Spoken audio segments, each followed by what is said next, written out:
Hello everyone, once again welcome back to my YouTube channel. ഇന്നത്തെ വീഡിയോയിലൂടെ നിങ്ങളുമായി share ചെയ്യാൻ പോകുന്നത് നിങ്ങളുടെ ലൈഫിൽ ഉണ്ടായിരുന്ന ഒരു വ്യക്തി, ആ വ്യക്തി അതായത് എക്സ്, നിങ്ങൾ അവർക്ക് വീണ്ടും മെസ്സേജ് അയക്കാൻ വേണ്ടിയിട്ട് ട്രൈ ചെയ്യുന്നുണ്ടെങ്കിൽ അതിന് മുൻപായിട്ട് നിങ്ങളോട് തന്നെ ഹോണസ്റ്റ് ആയിട്ട് ചോദിച്ചിരിക്കേണ്ട 3 പ്രധാനപ്പെട്ട ക്വസ്റ്റ്യൻസിനെ കുറിച്ചാണ്. ഈ ചോദ്യം നിങ്ങൾ സ്വയം ചോദിക്കാതെയാണ് വീണ്ടും അവർക്ക് ടെക്സ്റ്റ് ചെയ്യാൻ പോകുന്നത് എന്നുണ്ടെങ്കിൽ സ്വാഭാവികമായിട്ടും ഇതിന് മുമ്പുണ്ടായിരുന്ന ഒരു ഡൗൺ സ്റ്റേജ് ഉണ്ടായിരിക്കും. ആ ഒരു ഡൗൺ സ്റ്റേജിനെ വീണ്ടും നിങ്ങളുടെ ലൈഫിലേക്ക് നിങ്ങൾ ഇൻവൈറ്റ് ചെയ്യുന്നത് പോലെയാണ്. സോ ക്വസ്റ്റ്യൻസ് എന്തൊക്കെയാണെന്നുള്ളത് നോക്കാം. ഒന്നാമത്തെ ക്വസ്റ്റ്യൻ, നിങ്ങൾ അവർക്ക് മെസ്സേജ് അയക്കുന്നത് അല്ലെങ്കിൽ ടെക്സ്റ്റ് ചെയ്യുന്നത് എന്തുദ്ദേശിച്ചിട്ടാണ്? ലൈക്ക് എന്താണ് ആക്ച്വലി ആ ടെക്സ്റ്റ് എന്നുള്ളത് കൊണ്ട് നിങ്ങൾക്ക് വേണ്ടത്? നിങ്ങൾ എന്താണ് അതിൽ നിന്നും ഉദ്ദേശിക്കുന്നത്? അവരുടെ അറ്റൻഷൻ, ജസ്റ്റ് ശ്രദ്ധ പിടിച്ചു പറ്റുക എന്നുള്ളതാണോ, അല്ലെങ്കിൽ അവരുടെ ഒരു വാലിഡേഷൻ നോക്കിക്കൊണ്ടാണോ? ഇനി രണ്ടാമത്തെ ക്വസ്റ്റ്യൻ നോക്കുന്നതിന് മുൻപായി, നിങ്ങളുടെ റിലേഷൻഷിപ്പിൽ ഏതെങ്കിലും രീതിയിലുള്ള ഇഷ്യൂസ് നിങ്ങൾ ഫേസ് ചെയ്യുന്നുണ്ടെങ്കിൽ നിങ്ങൾക്കൊരു പ്രോപ്പർ ഗൈഡൻസ് വേണം, അല്ലെങ്കിൽ ആ റിലേഷൻഷിപ്പ് ഇഷ്യൂ സോൾവ് ചെയ്യണം എന്നൊക്കെ ആഗ്രഹിക്കുന്നുണ്ടെങ്കിൽ സപ്പോർട്ടിന് വേണ്ടി നിങ്ങൾക്ക് സ്ക്രീനിൽ കാണുന്ന നമ്പറിലേക്ക് കോൺടാക്ട് ചെയ്യാവുന്നതാണ്. ഞങ്ങളുടെ ടീം നിങ്ങളെ ഹെൽപ്പ് ചെയ്യും. 2, അവർ നിങ്ങൾക്ക് റിപ്ലൈ നൽകി കഴിഞ്ഞാൽ, അല്ലെങ്കിൽ ലേറ്റ് ആയിട്ടാണ് റിപ്ലൈ നൽകുന്നത് എന്നുണ്ടെങ്കിൽ, ഇനി അതുമല്ല നിങ്ങൾ ഉദ്ദേശിക്കുന്ന ഒരു പോസിറ്റീവ് ആയിട്ടുള്ള ഒരു മറുപടി അല്ല, നേരെ എഗെയിൻസ്റ്റ് ആയിട്ടുള്ള ഒരു മറുപടിയാണ് അവരിൽ നിന്ന് കിട്ടിയത് എന്നുണ്ടെങ്കിൽ, ഇങ്ങനെ ഏതാണെങ്കിലും അത് നിങ്ങളുടെ ഒരു ദിവസത്തെ അല്ലെങ്കിൽ ഒന്നിലധികം ദിവസത്തെ നിങ്ങളുടെ മാനസികാവസ്ഥയൊക്കെ ഡൗൺ ആക്കി മാറ്റുമോ, അല്ലെങ്കിൽ അതിനെ നശിപ്പിക്കുന്ന രീതിയിലാക്കി മാറ്റുമോ ഇല്ലയോ എന്നുള്ളത് നിങ്ങളൊന്ന് ഫൈൻഡ് ചെയ്യുക. അതായത് അവർ നിങ്ങൾ ഉദ്ദേശിക്കുന്ന പോലെയല്ല നിങ്ങൾക്ക് മറുപടി നൽകിയത്, ജസ്റ്റ് ഒരു റിജക്ഷൻ ആണെന്ന് വിചാരിക്കുക.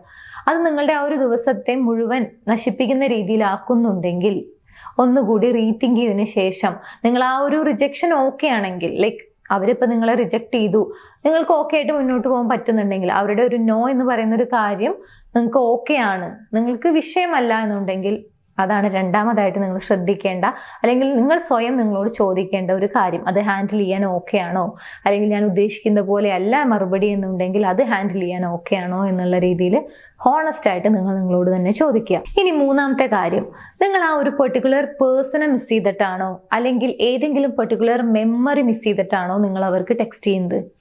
ആ ഒരു പേഴ്സൺ എന്ന് പറയുന്ന സമയത്ത് നമുക്ക് എല്ലാം ഉൾപ്പെടും. ലൈക്ക് അവര് നമ്മളോട് സംസാരിച്ചത്, ബ്രേക്കപ്പ് ആയ സമയത്തുണ്ടായ കാര്യങ്ങള്, അതല്ലെങ്കിൽ ദേഷ്യപ്പെട്ടത്, സന്തോഷിപ്പിച്ചത്, ഇങ്ങനെ എല്ലാം അടങ്ങിയിട്ടുള്ളതാണ് ആ ഒരു പേഴ്സൺ, അല്ലെ?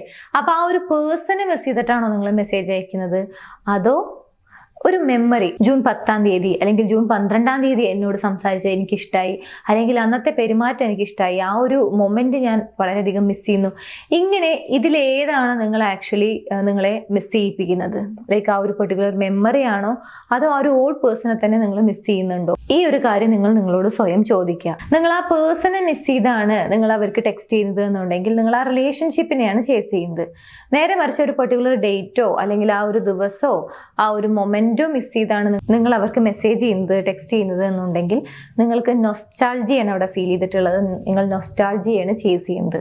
സോ ഈ 3 ക്വസ്റ്റ്യൻസ് നിങ്ങളുടെ ലൈഫിൽ ഉണ്ടായിരുന്ന ഒരു പേഴ്സണ് നിങ്ങളിപ്പോൾ വീണ്ടും മെസ്സേജ് അയക്കാൻ വേണ്ടിയിട്ട്, ടെക്സ്റ്റ് ചെയ്യാൻ വേണ്ടിയിട്ട് ശ്രമിക്കുന്നുണ്ടെങ്കിൽ അതിനു മുമ്പ് മസ്റ്റായിട്ട് നിങ്ങൾ ഈ ചോദ്യങ്ങളൊന്ന് നിങ്ങളോട് ചോദിച്ച് വെക്കുക. ഹോണസ്റ്റ് ആയിട്ട് നിങ്ങൾ അതിന് ആൻസർ ഫൈൻഡ് ചെയ്തതിന് ശേഷം ടെക്സ്റ്റ് ചെയ്യുക. കാരണം ബ്രേക്കപ്പ് എന്നുള്ള സിറ്റുവേഷനിലൂടെ കടന്നു പോകുന്ന സമയത്ത് ഒട്ടുമിക്ക ആളുകൾക്കും വിഷമം എന്ന് പറയുന്ന ഒരു കാര്യം തന്നെ ആയിരിക്കും. സോ അങ്ങനെയുള്ള വിഷമം അല്ലെങ്കിൽ ആ ഒരു ഡൗൺ സ്റ്റേജ് ഒക്കെ ലൈഫിലേക്ക് വീണ്ടും ഇൻവൈറ്റ് ചെയ്യുന്നതിന് മുൻപായിട്ട് നമ്മളൊന്ന് പ്രിപ്പയർഡ് ആയിട്ട് ഇരിക്കുക. അല്ലെങ്കിൽ നമുക്ക് ആക്ച്വലി എന്താണ് വേണ്ടത്, ഇത് കറക്റ്റ് ആണോ റോങ് ആണോ എന്നുള്ള കാര്യങ്ങളെ കുറിച്ചൊക്കെ കൃത്യമായതൊരു ധാരണ, അതല്ലെങ്കിൽ എങ്ങനെ സിറ്റുവേഷൻ വന്നു കഴിഞ്ഞാലും നമുക്കത് നേരിടാനുള്ള ഒരു കറേജ് ഉണ്ടാക്കിയെടുക്കുക എന്നുള്ളത് വളരെ ഇമ്പോർട്ടന്റ് ആയിട്ടുള്ള ഒരു കാര്യമാണ്. അപ്പൊ അതിന് നിങ്ങളെ ഹെൽപ്പ് ചെയ്യുന്ന 3 ക്വസ്റ്റ്യൻസ് ആണ്. സോ ഈ വീഡിയോ നിങ്ങൾക്ക് യൂസ്ഫുൾ ആണെന്ന് വിചാരിക്കുന്നു. യൂസ്ഫുൾ ആണെങ്കിൽ മറ്റുള്ള ആളുകളിലേക്ക് ഷെയർ ചെയ്യാൻ മറക്കരുത്. എൻ്റെ യൂട്യൂബ് ചാനൽ നിങ്ങൾ ആദ്യമായാണ് കാണുന്നത് എന്നുണ്ടെങ്കിൽ, പുതിയ വീഡിയോസ് കാണാൻ താല്പര്യം ഉണ്ടെങ്കിൽ ചാനൽ സബ്സ്ക്രൈബ് ചെയ്യാനും മറക്കരുത്. മറ്റൊരു വീഡിയോയിൽ കാണാം. താങ്ക്